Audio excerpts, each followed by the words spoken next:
Welcome to Luca and Miguel. Enjoy the video.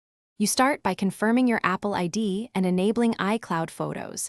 This is crucial because recovery relies on the same account. Once done, open Photos on your device and iCloud. com/photos to compare.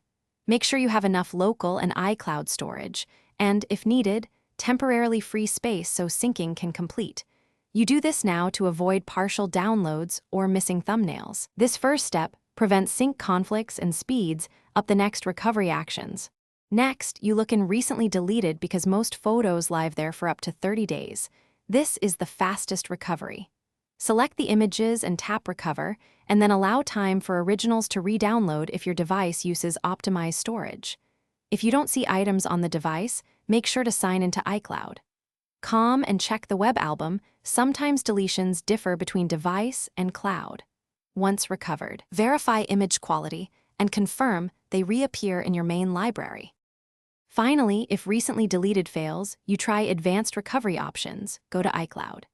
com/settings and use restore files, which can bring back items removed from the photo library.